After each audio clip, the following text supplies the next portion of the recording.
Bien, vamos a comenzar ahora entonces con la arquitectura barroca americana.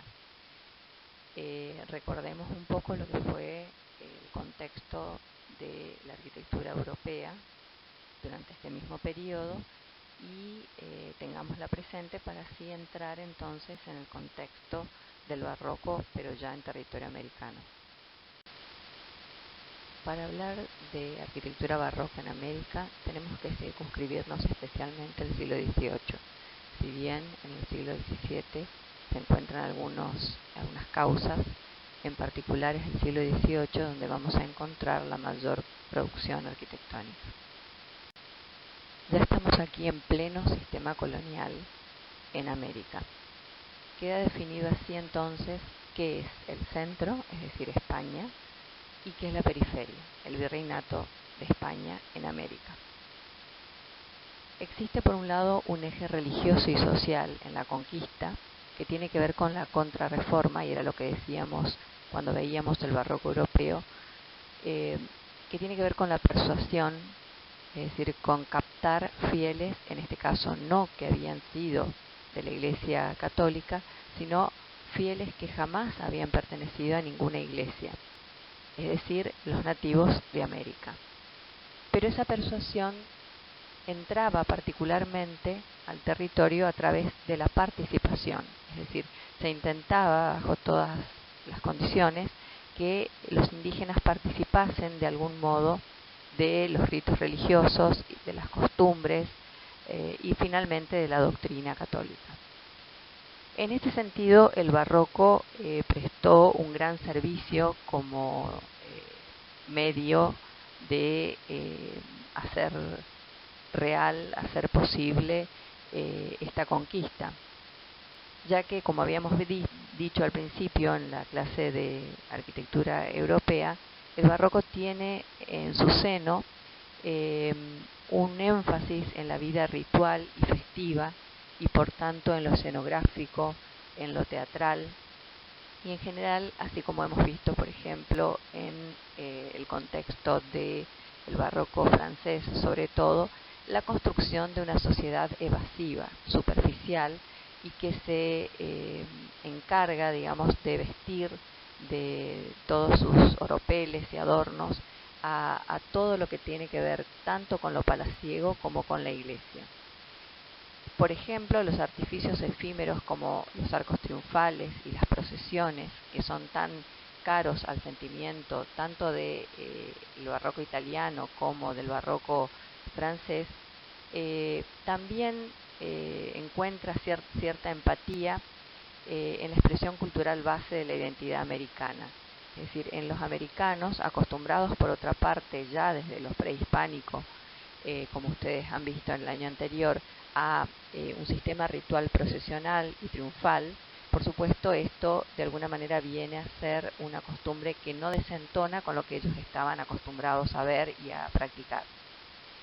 La síntesis del siglo XVI, es decir, lo que hemos visto nosotros hasta el año pasado con Historia 1, de todo lo que fue el siglo XVI, esa sumatoria de experiencias góticas, platerescas, mudéjares, renacentistas o prehispánicas,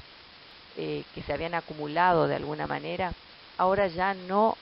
son estrictamente una acumulación, sino que a través del siglo XVII y en especial el siglo XVIII ya van a formar parte de una verdadera integración. América se va a convertir entonces en un mundo más flexible, propicio para la aparición de sectores postergados.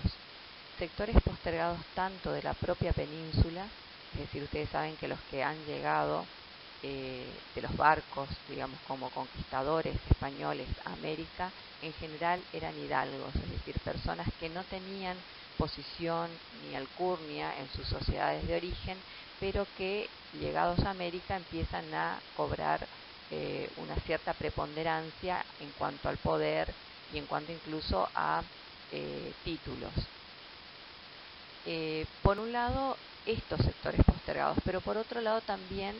la aparición de sectores como los propios indígenas, periféricos, digamos, respecto de esta relación América-Europa, pero que por la naturaleza de la propia conquista, que implicaba la participación del indígena, hace que sean los propios nativos los que tengan a veces a su cargo roles importantes dentro de este sistema. En América el punto de confluencia va a ser específicamente la Iglesia, es decir, se va a conquistar por las armas, pero también por el Evangelio. Va a haber un proceso de síntesis cultural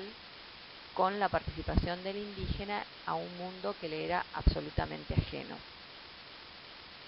El indígena, como decíamos, participa justamente como parte de la propia conquista española, ya que la expansión territorial va a ser cada vez mayor en América y la economía también múltiple. Por lo tanto,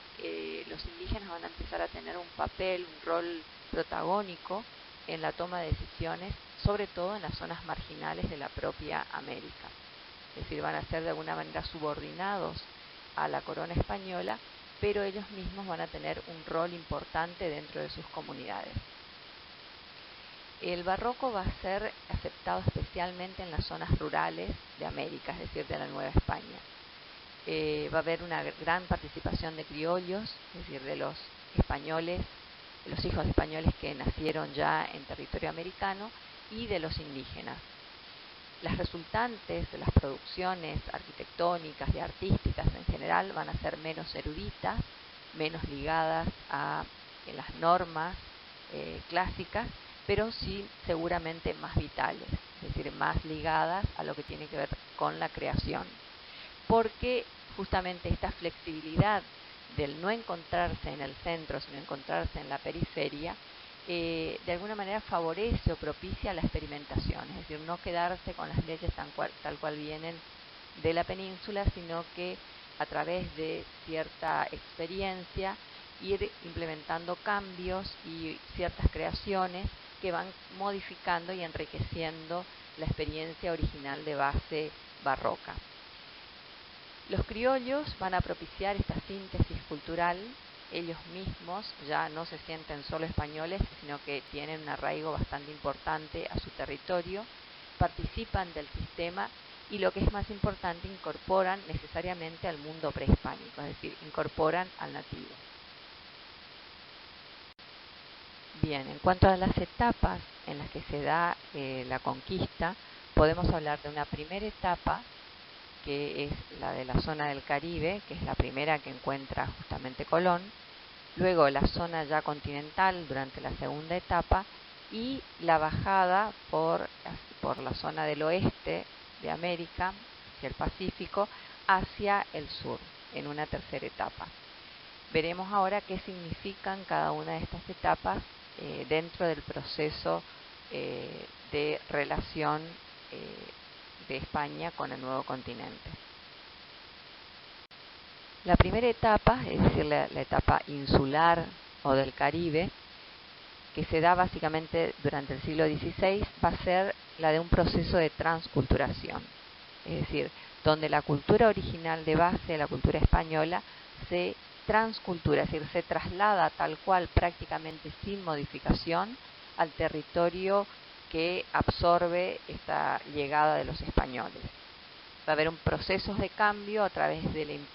la implantación y la adopción absoluta de la cultura ajena, que en este caso va a ser la española. La segunda etapa, es decir, ya la etapa del continente, básicamente México, es la etapa que llamamos de sincretismo y que se va a dar durante el siglo XVII. Va a ser una etapa de adaptación, de conciliación de lo diferente, es decir, lo diferente por un lado es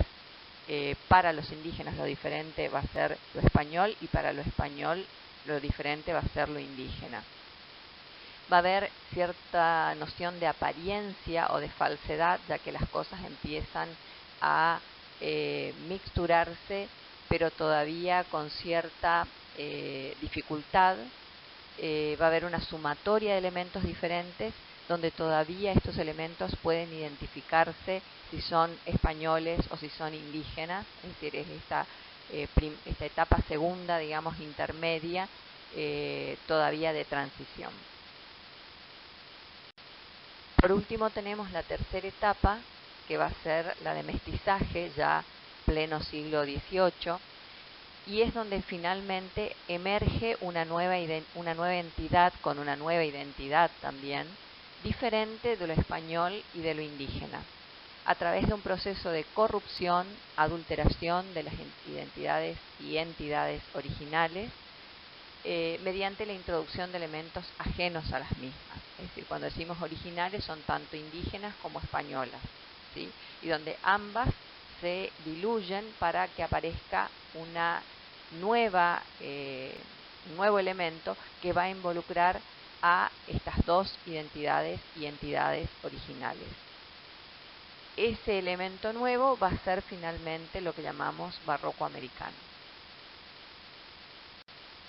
Si quisiéramos hacer un esquema de las componentes del barroco americano, tendríamos que hablar, en principio, de todo aquello que viene de España, que es lo plateresco, es decir, la componente castiza, española,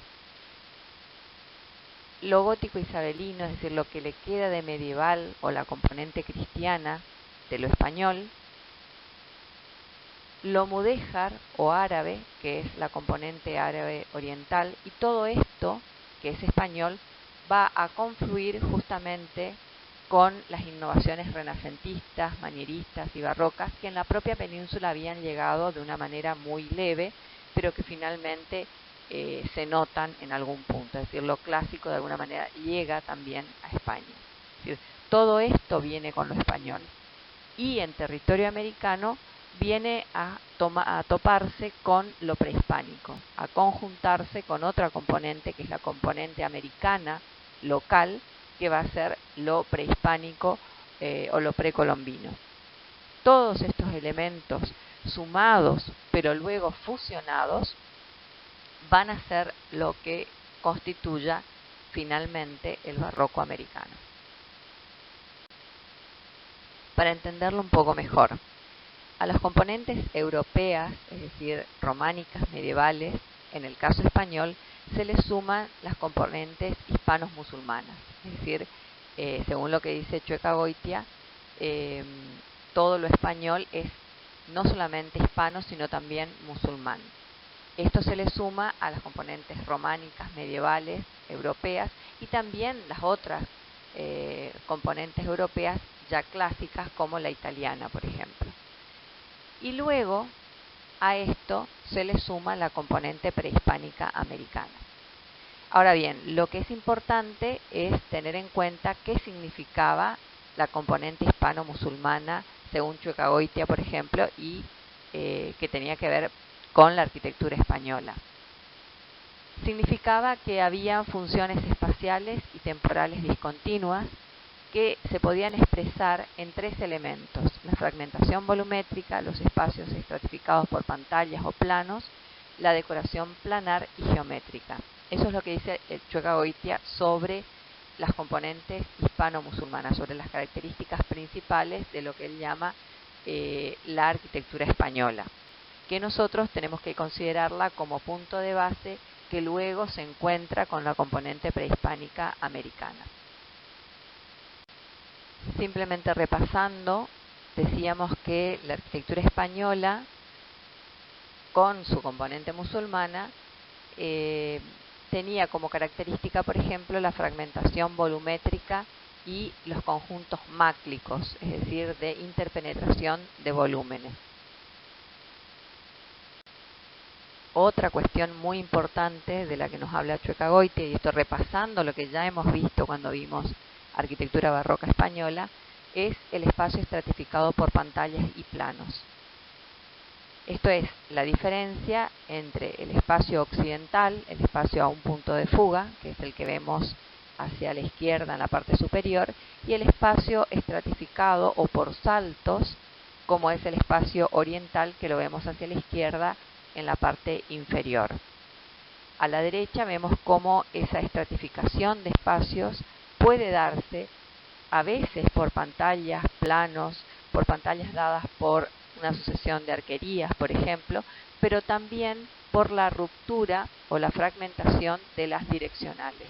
así como en este caso de los patios, una sucesión de patios en una ciudad, donde la direccional empieza a quebrarse a 90 grados, con lo cual la percepción del espacio se hace fragmentada. Lo mismo ocurre ya en esta casa, donde también el acceso, por un lado, coincide con la simetría, que es lo que vemos en planta hacia la izquierda en la parte superior, pero que luego, necesariamente por la ubicación de las aberturas, esta circulación debe quebrarse a 90 grados, creando así una percepción separada y fragmentada de los espacios sucesivos. Lo que dice el texto también tiene que ver con la decoración planar y geométrica, es decir, un tipo de arquitectura que tiene decoración que no se sale del plano de la fachada, no es una decoración de bulto, ni de redondeces, ni una decoración voluptuosa, sino que es absolutamente abstracta y que se trabaja en bajorrelieves o en sobrerrelieves. Siempre, por supuesto, rigurosamente dirigida por la geometría.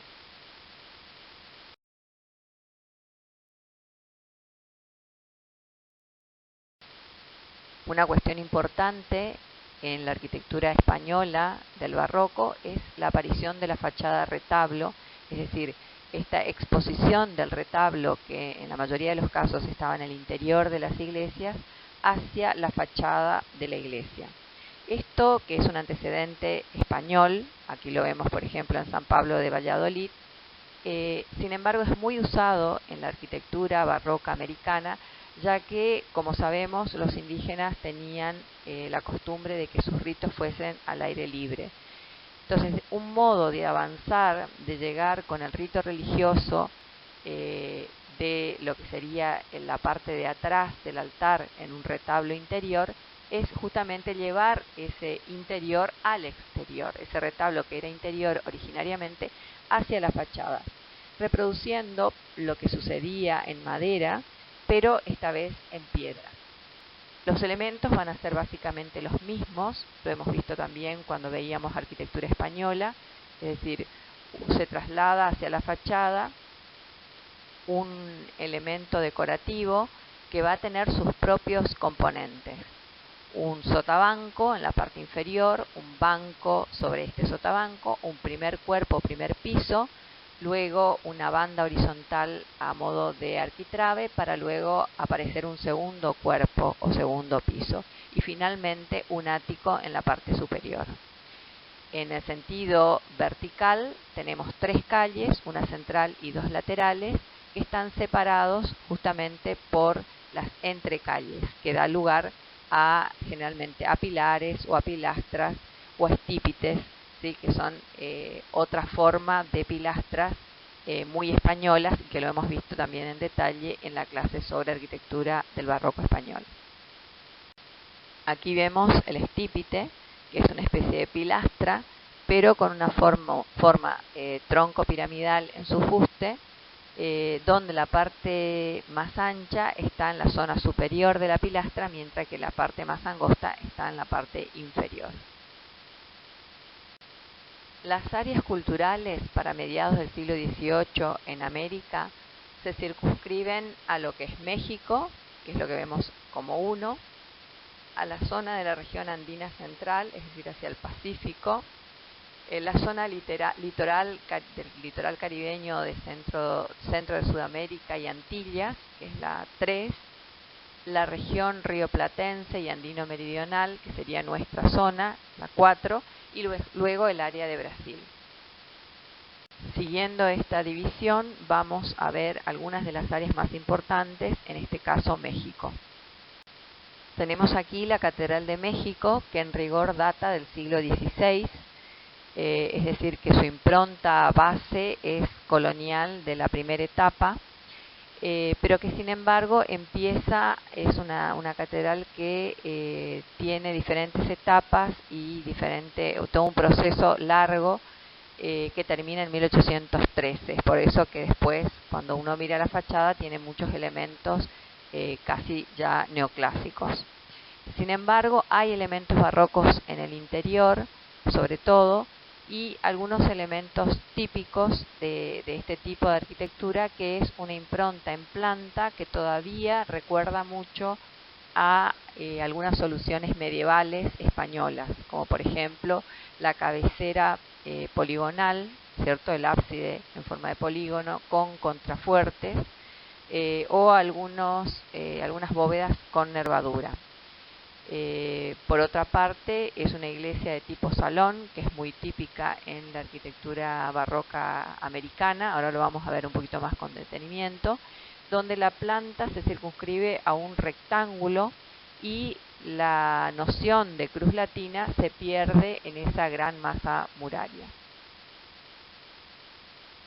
Se dice que la referencia de la Catedral de México fue la Catedral de Jaén en España, que también tiene un proceso muy largo, comienza siendo gótica y termina ya en el siglo XVIII. ¿Sí? O sea que es difícil de verificar en cuanto a su lenguaje actual de fachada algo de lo que se dio originalmente. Sin embargo, en cuanto a la planta, sí podemos ver que prevalece la planta de tipo salón, rectangular, donde no prevalece una nave por encima de las otras, que eso es lo típico de la iglesia salón, es decir, no hay una nave más alta que las otras, sino que todas las naves están al mismo nivel. Y el planteo en cruz latina prácticamente se pierde. Siempre, por supuesto, presentando dos importantes torres al frente, que de alguna manera confinan todo lo que sería en la zona del acceso y que podemos identificar como fachada retablo. La de Jaén es un poco la catedral de referencia, la catedral española de referencia, con la cual podemos mirar la arquitectura de México. Sin embargo, para hablar ya no de la Catedral de México, sino la de Santa Prisca en Taxco, ya netamente del siglo XVIII, allí sí vamos a tener que ver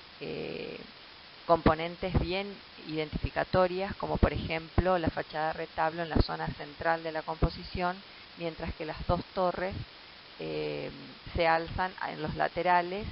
con cuerpos muy macizos, sobre todo en sus bases, y que están interrumpidas apenas por óculos, mientras que la decoración se circunscribe en ese caso a la zona superior de las torres. Por otra parte, es evidente todas las partes de lo que habíamos visto como fachada retablo, es decir, sus calles, su tripartición en altura, digamos desde el punto de vista de bandas horizontales, todo confinado justamente entre los dos grandes macizos de las torres. Si vemos la volumetría, podemos ver también el trabajo con mosaico, por ejemplo, lo que nos recuerda mucho la arquitectura mudéjar, y los óculos estrellados, que también se corresponden con la componente árabe o llamada también oriental. En el interior, Santa Prisca luce netamente barroca, y lo importante es, y lo mencionábamos al principio cuando veíamos el contexto, en el barroco americano todo lo que sea decoración se hace mucho más exuberante, más festivo. El claroscuro se convierte prácticamente en dorado permanente, sobre todo en los retablos, madera doradas a la hoja. Y después todo lo que sea la envolvente se transforma en una envolvente absolutamente decorada. Predomina lo que en los textos van a encontrar como horror vacui, es decir, el horror al vacío. Se dice que esta componente ya venía, digamos, de la mano de las primeras producciones españolas, pero en América, con las experiencias indígenas, donde esto también es evidente, en cuanto que sus decoraciones en los edificios siempre es muy abigarrada, es planar, pero va llenando absolutamente todo el espacio del plano, se conjuga, decimos, con esta componente indígena, y se hace mucho más evidente todavía. Por eso podemos ver en estos interiores una profusión importante de decoración en todos sus planos. El Sagrario de México es una de las obras más importantes del barroco americano, porque nace durante el barroco, es de 1750, es decir, ya no vemos este proceso tan largo como el de la iglesia en la Catedral de México, que está al lado del Sagrario, sino que es netamente barroco, donde, bueno, las influencias son muchas. Por un lado, en la fachada podemos ver la típica fachada retablo, que en este caso no tiene torres, sino que se configura en una especie de plano triangular. Hay algunos que han querido ver cierta reminiscencia de las pirámides de Tenochtitlán. Recordemos que esta Ciudad de México está implantada sobre la antigua ciudad de Tenochtitlán, y justamente esta zona de la catedral y del sagrario es la zona del templo mayor de esta ciudad prehispánica. Entonces se dice que puede haber algo de referencia en esto y en esta particular forma, digamos, de presentar la fachada, que por otra parte se nota con una piedra roja muy típica de la zona y que se va a usar mucho en México. Y que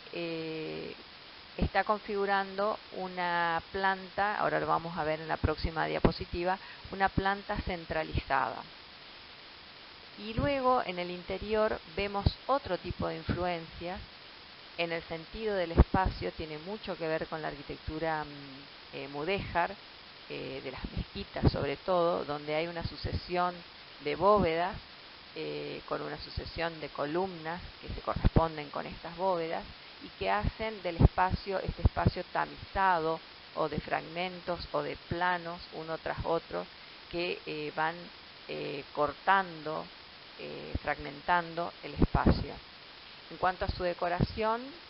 vemos en las columnas, por ejemplo, terminaciones que son absolutamente clásicas, o sea que también está esta componente renacentista de la que hablábamos al principio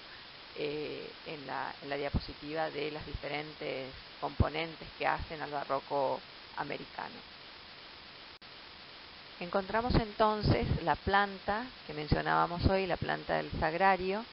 Es una edificación aparte, pero que se encuentra yuxtapuesta y con conexión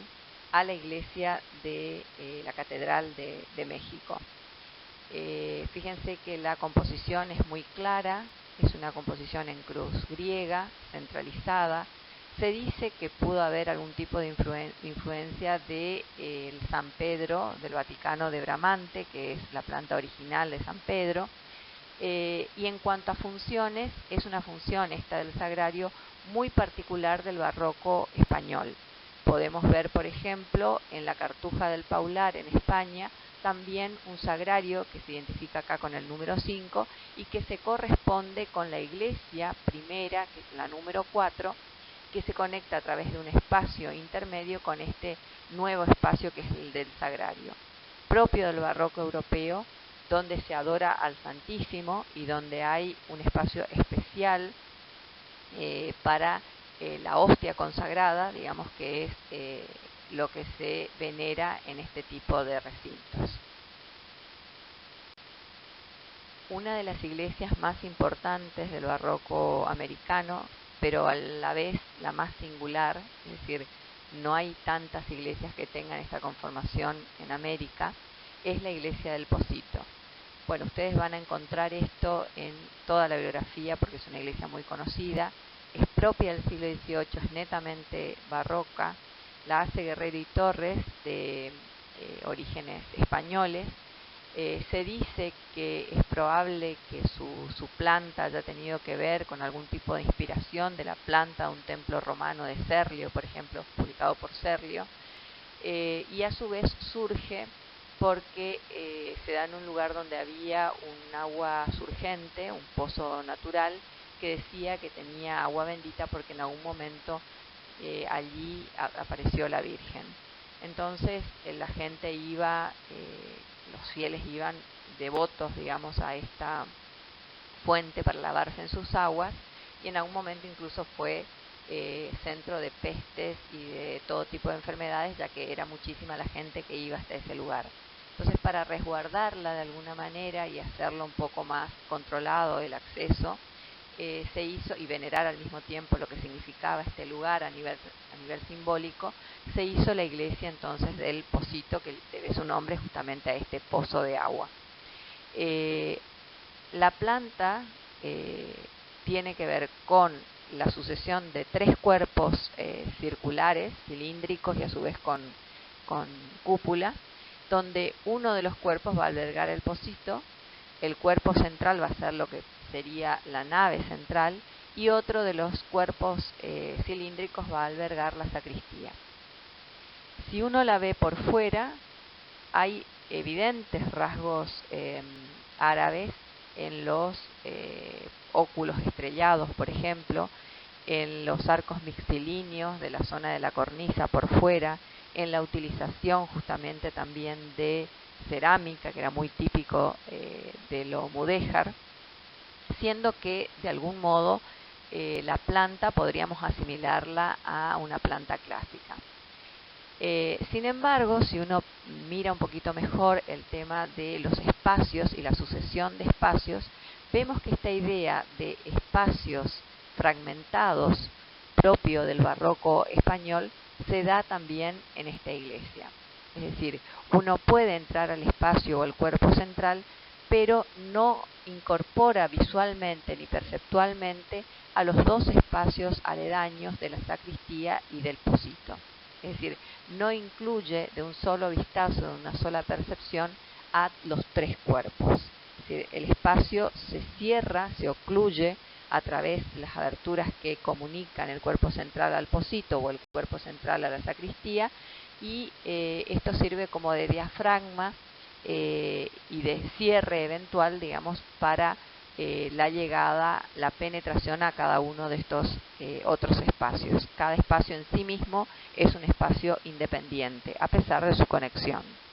Si lo vemos exteriormente, vemos que la volumetría acusa también esta diferencia de 3 volúmenes. Si bien existe cierta voluntad de integrarlos, por lo menos al ocupar los mismos materiales para los 3 cuerpos, y ocupar también esta especie de cornisa que va recorriendo exteriormente todos los cuerpos y unificándolos o cosiéndolos en una sola envolvente. Otro elemento que en este caso se relaciona más bien con las componentes locales son los materiales. Los azulejos, que si bien originalmente tienen esta raíz mudéjar, son azulejos que se hacen en la localidad de Puebla, es decir, también en México, es decir, son manufactura de la región, y las piedras, por ejemplo, esta que también veíamos hoy en la iglesia del Sagrario, la piedra roja, que se llama tezontle, es una piedra propia del lugar, así como la chiluca, que se usa en este caso del pocito para remarcar las aristas y que tiene un color amarillo. Veamos ahora un poco lo que sucede en la región andina central. Tenemos aquí la Catedral de Lima, que de alguna manera presenta el mismo caso que la Catedral de México, es decir, forma parte de un proceso muy largo que se inicia en el siglo XVI, es decir, en la primera etapa colonial, y que finaliza en el siglo XVII. Sin embargo, algunos rasgos barrocos, por ejemplo, pueden detectarse, sobre todo en su fachada, en el sentido que vemos un edificio muy sedente, es decir, muy horizontal, elevado simplemente por estas 2 torres laterales que van a tener en la parte superior estos sistemas de chapiteles que son más bien del clásico español, y que van a coronar a las torres, mientras que en el centro se va a localizar sobre la portada principal, siguiendo el eje de simetría, lo que sería la fachada retablo, con todos los elementos que hemos visto antes tienen este tipo de fachada. En cuanto a la planta, vemos también que es una planta tipo salón, rectangular, donde la configuración en cruz latina prácticamente se pierde. En este caso la cabecera está incluida dentro de la caja muraria, es decir, no sobresale como ábside. Y después hay elementos muy interesantes en su interior, como por ejemplo el hecho de que se pretenda simular bóvedas nervadas cuando en realidad no existen realmente este tipo de bóvedas. Ahora lo vamos a ver en la siguiente diapositiva. Este es el interior de la Catedral de Lima. Interiormente vemos este sistema de bóvedas nervadas y nos remite necesariamente al gótico. Y entonces aquí hay una componente dentro de la componente española que podríamos asimilarla a la componente más bien medieval. Por otro lado, si vemos el sistema de pilares y pilastras, podemos identificar ya la componente más clásica devenida del Renacimiento. Y después, si empezamos a mirar lo que es la materialización de estos edificios, sobre todo en lo que respecta a sus bóvedas, allí vemos de que hay una adaptación de ciertas técnicas que son ya ancestrales y de origen nativo, y que son aplicadas en este caso para configurar esta especie de bóveda nervada. En rigor, lo que sucede es que en Perú el tema de los sismos es muy frecuente, y entonces elevar una bóveda de piedra al modo europeo era una cosa casi imposible. Por lo tanto, lo que se decide es usar esta técnica ya conocida por los indígenas peruanos, que es el sistema de quincha. Es un sistema liviano que se realiza como si fuese un cielo raso, que termina configurando una estructura aparente. A su vez, esta estructura necesita algo que lo sostenga, y esto es una sucesión de costillas de madera con una serie de cañas en rollo o en tiras con capas de barro en el medio, que van haciendo también de mortero y de fijación de estas cañas. Estas cañas se colocan entre las costillas y van rellenando así los espacios vacíos entre las costillas que hacen las veces de estructura. A pesar de todo esto que parece tan complejo, estas estructuras,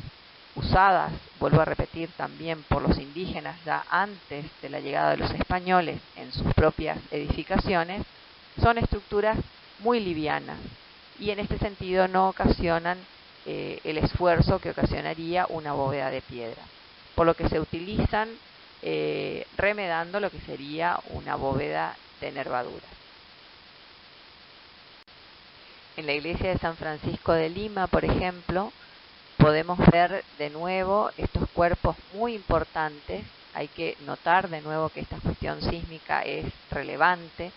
ya que hace que los edificios no se alcen demasiado en vertical, pero sí que sean muy pesados y muy macizos en el sentido horizontal. Aquí las torres son muy importantes, con casi nada de aberturas, es decir, con su superficie prácticamente inalterada,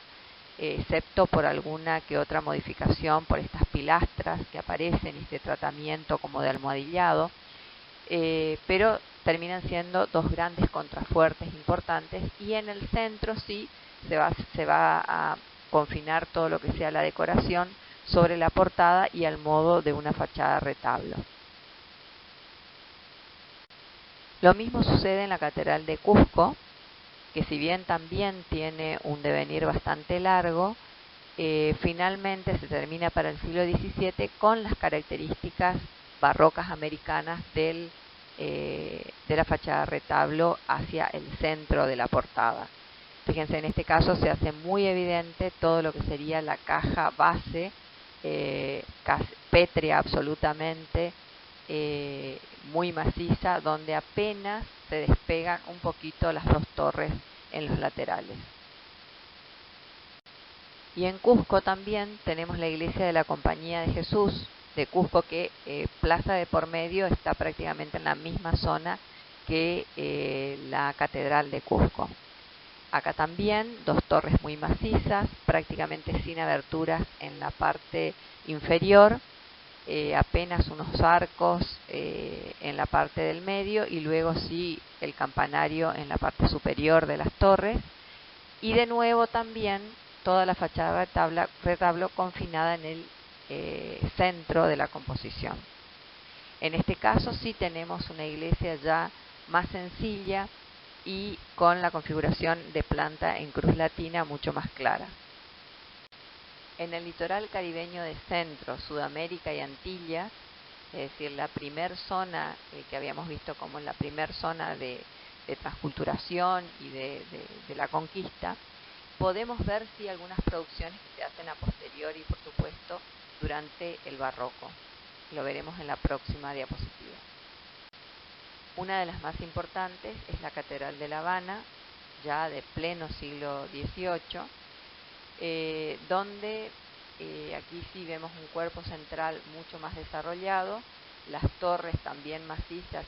hacia los costados, incluso con resoluciones distintas, de distintas épocas también, donde se puede ver una fachada de retablo, pero con mucha mayor injerencia de lo que sería el barroco italiano. Es decir,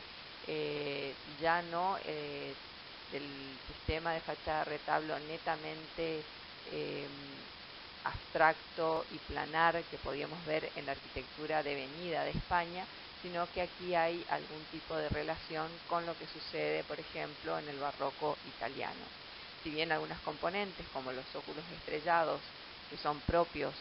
de la arquitectura mudéjar, siguen estando, es importante notar que, por ejemplo, la fachada empieza a ondularse, las columnas empiezan a estar exentas y ya conforman un tipo de escultura más de bulto y no tan planar como en los ejemplos anteriores. Vamos a ver ejemplos ahora de la región rioplatense y andino meridional. Hay muchos ejemplos en el área guaranítica que incluye Corrientes, Paraguay y parte de Santa Fe también en nuestro país. Por ejemplo, San Francisco en Santa Fe o San Roque en Corrientes. Si bien esta última, por ejemplo San Roque, ha tenido modificaciones y tiene elementos neoclásicos mucho más fuertes ahora en su fachada actual. Una iglesia muy importante de las misiones franciscanas en Paraguay es la iglesia de Yaguarón, en la localidad de Yaguarón, Paraguay. Este tipo de iglesias, con intervención muy importante de los indígenas, ya que se trataba de una misión de la orden franciscana, es decir, una reducción de un asentamiento, una comunidad indígena, tiene que ver con el uso y costumbre de las malocas de los indios guaraníes, que eran edificios comunitarios donde dormía una gran cantidad de gente. Por ejemplo, había algunas que eran para mujeres y niños solamente y otras para hombres, pero en definitiva eran grandes espacios para albergar a una gran cantidad de gente y que tenía esta configuración de techo a dos aguas, con una galería perimetral y un fuerte muro que va protegiendo, ¿no es cierto?, a todo el interior. Esto es básicamente lo que se hace en esta iglesia. También tiene reminiscencias de lo que están haciendo, por ejemplo, los misioneros jesuíticos en la zona de Bolivia, por ejemplo, en Mojos y Chiquitos, que tienen iglesias similares, con tipologías muy similares. Es decir, adaptan esta tipología propia de lo indígena,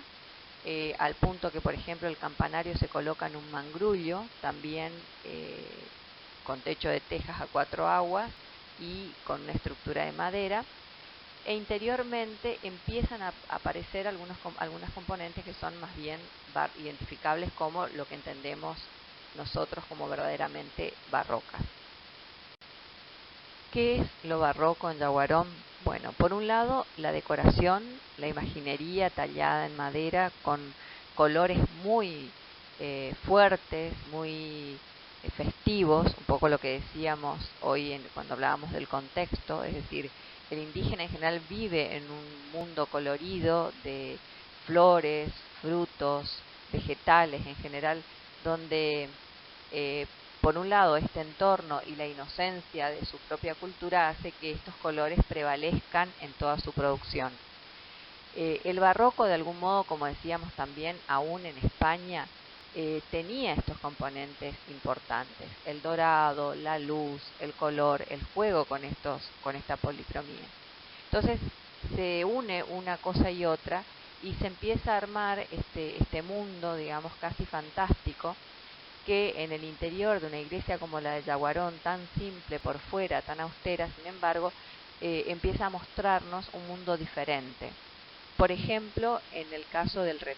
retablo que vemos allí al final, absolutamente dorado, todo de madera, trabajado con laminado con dorado a la hoja, con esculturas muy barrocas, muy animadas, todo en dorado, con columnas salomónicas, que es un motivo muy particular usado en el barroco.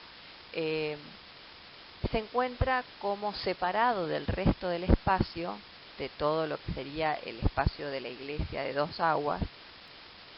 por una suerte de bóveda que en rigor no es una bóveda de piedra, sino que justamente por su poco peso está trabajada con un sistema de costillas de madera, como si fuese la parte, el casco de un barco invertido, ¿sí? Que luego se vuelve a llenar con tablas de madera y que a su vez se pintan, que es un poco lo que estamos viendo hacia la izquierda en la parte superior. Esta bóveda solamente acoge lo que sería la zona del altar, como zona más importante, zona sagrada, dando la idea de que este espacio en particular es mucho más sagrado que el resto de la iglesia. O sea, de nuevo esta idea de espacio dentro de espacios, que lo veíamos en algunas iglesias barrocas europeas y que incluso también lo veíamos en el barroco el barroco portugués, que luego lo verán también en el barroco brasilero. Por otra parte, estos pies derechos de madera, es decir, estas columnas que son de madera y que son paralelepípedos, digamos, tienen sus lados cuadrados, son trabajados con pintura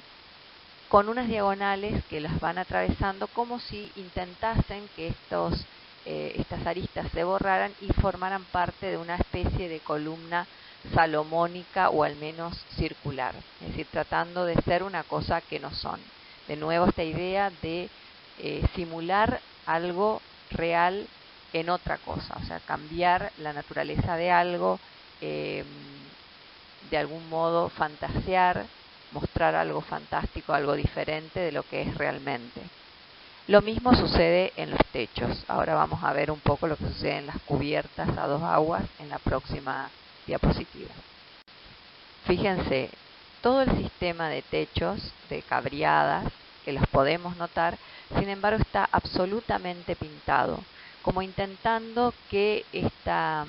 noción lógica, estructural de lo que está sustentado y lo que es sustentante empiece a desaparecer, a diluirse gracias a la pintura. O sea, tratar de que ese límite superior que es el techo se vea desdibujado,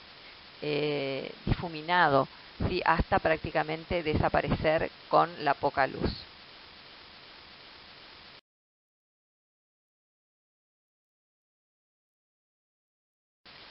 Aquí otro recurso barroco,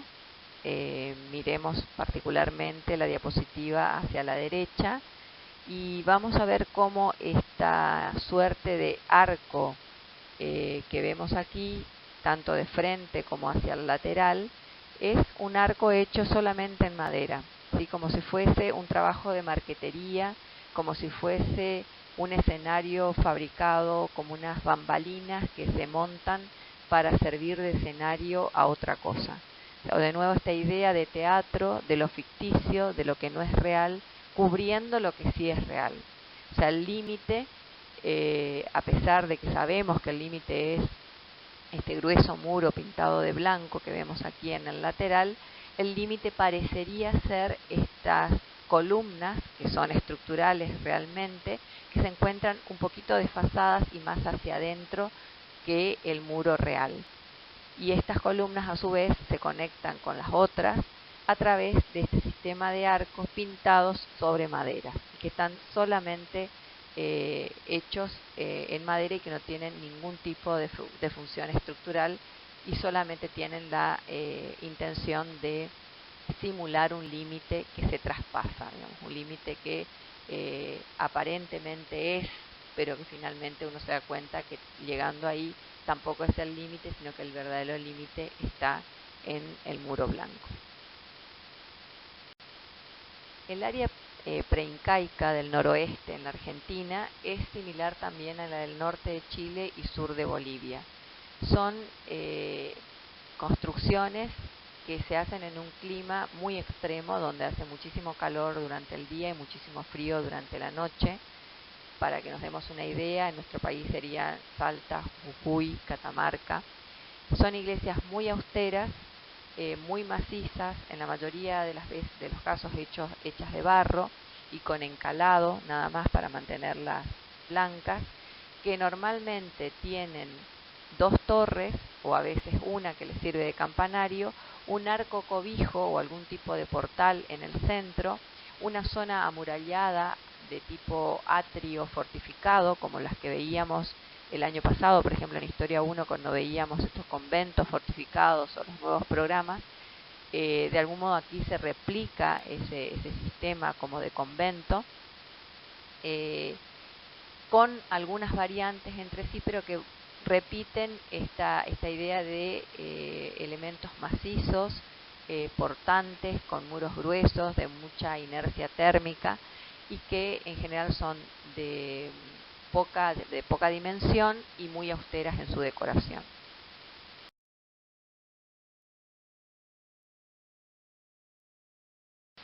Esta iglesia en Uquía, por ejemplo, interiormente es muy tipológica, es decir, fíjense que son muy estrechas, ya que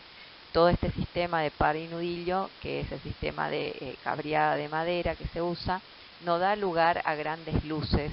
entre muros. Entonces son muros portantes que finalmente son el límite de la iglesia, donde a veces se constituyen otras naves a las que puedo acceder por este sistema de arcos, por ejemplo, como los que encontramos aquí, pero que en general siempre son, los muros portantes son los límites. Se termina dando una planta muy alargada, con una direccional importante hacia el altar, y que en este caso, por ejemplo, en la iglesia de Uquía en Jujuy, alberga a una colección importantísima pictórica que son los ángeles arcabuceros. Es decir, son ángeles ataviados con ropa propia del siglo XVIII y que aparte portan arcabuces, es decir, armas de fuego, lo que es muy llamativo, digamos, tratándose de ángeles, es decir, de figuras icónicas dentro de la religión católica.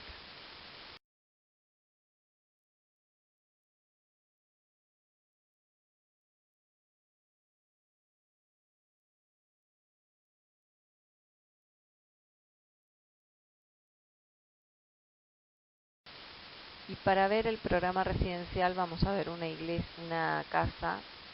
particularmente tipológica que se encuentra en Lima,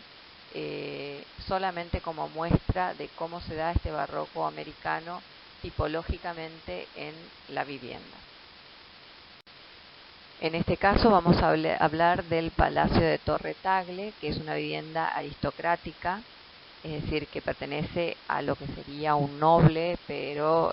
ya de la nobleza americana, ¿sí? De territorio americano. Esto es en Lima, Perú.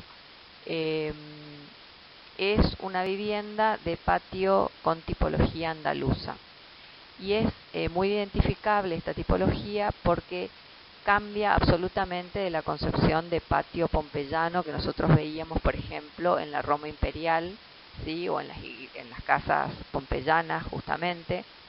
que son estas habitaciones alrededor de un patio, donde el patio está localizado en el centro de la composición, con un ingreso que también coincide con el eje de la composición, y donde la circulación se da en función de este eje. Sin embargo, en el caso del patio andaluz o patio sevillano, la circulación se da de manera fragmentada, quebrada, donde en general el acceso nunca está en el centro, sino siempre desfasado del centro, y donde la continuidad, una vez que llego al patio, esa continuidad de circulación nunca coincide con el eje de simetría, ni siquiera coincide con el eje del ingreso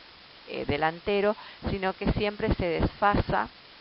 hacia el otro extremo para retirarse hacia el otro patio.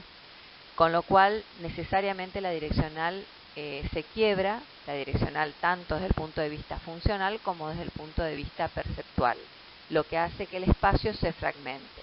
Este sería un típico caso de los que menciona Chuecagoitia cuando habla de la fragmentación espacial en el espacio de la arquitectura española. Esto justamente al tratarse de originalmente un prototipo de planta española, viene a replicar este mismo caso en América. Aquí se enfatizan los niveles, son casas en general por lo menos de 2 niveles. En la parte anterior, en la fachada, se resalta la portada como una especie de fachada retablo, donde una de las decoraciones más importantes es el escudo de armas de familia, donde de alguna manera uno sabe allí con qué tipo de familia se encuentra. La magnitud del patio con su fuente, la suntuosidad de la escalera principal, la amplitud de los corredores ya nos habla de que se trata de una vivienda aristocrática. Tiene aparte una capilla con una rica portada que está cerca de la escalera, o sea, ya una vez que uno entra al patio y está por acceder a la segunda planta, encuentra la capilla. También en las galerías laterales están las recámaras y dormitorios, todo alrededor del patio, ¿no es cierto? Y separando el primer patio del segundo aparece el comedor. Y luego, por supuesto, en el segundo patio las dependencias de servicio, cocina, etc. En general, todo el lenguaje y la tecnología es prácticamente muy similar al de la vivienda andaluza original. Hay una particular relación con el espacio urbano, ya que tiene que ver con también el sistema de loteo de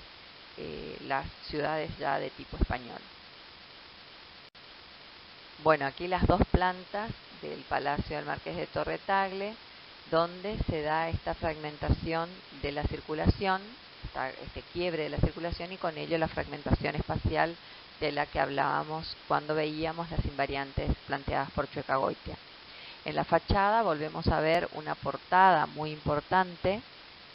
siempre remarcada incluso hasta con materiales distintos, mientras que el resto del muro se trata de manera prácticamente muy austera, a excepción de los balcones madereros, que son también una característica muy particular de la arquitectura española, sobre todo de la España del sur, y que tiene una evidente influencia árabe. Estos balcones servían especialmente para que las mujeres, imaginemos también de que se trataban de mujeres musulmanas, es decir, donde en general la mujer musulmana está recluida, no puede ser vista, entonces el balcón de algún modo a través de este tamiz que tiene en vez de ventanas, que se ve allí también como un tamiz de madera, puede mirar hacia afuera, o sea, participar de algún modo de la vida exterior o urbana, pero sin ser vista, ¿sí? Que es un poco el principio de la ética musulmana. Bueno, en esta última diapositiva lo que vamos a ver es un poco el interior de este patio andaluz. En este caso incluso está recreado ya y restaurado con colores muy llamativos. Es probable que haya tenido colores similares originariamente. Habíamos hablado de que justamente los colores y lo exultante de esta especie de arquitectura festiva era muy propio de lo americano. Vemos aquí también el sistema sobre el patio de balcones madereros abiertos en este caso, y un sistema de arcos mixtilíneos muy propio también de la arquitectura musulmana. Vemos hacia la derecha lo que sería el balcón maderero un poquito más en detalle. Bueno, y no es para nada descartable que ustedes vuelvan sobre la bibliografía. Toda esta bibliografía que está consignada aquí es la que también ustedes van a tener en los compilados de textos. El Chueca Goitia particularmente está en un texto separado del compilado porque, por un lado, porque pensamos que es importante que tengan todo el texto y no solamente partes del capítulo. Y aparte para que lo tengan presente también como un texto fundamental, que ya lo veníamos trabajando incluso durante el año pasado en Historia y Crítica 1. Y bueno, todos los otros que ven aquí son todos textos que van a encontrarlos también en los compilados, eh, porque básicamente son en general capítulos y no todo el texto completo, y los que nos han parecido más importantes los hemos hecho participar del compilado que ustedes tienen en el blog. Es eso y nada más.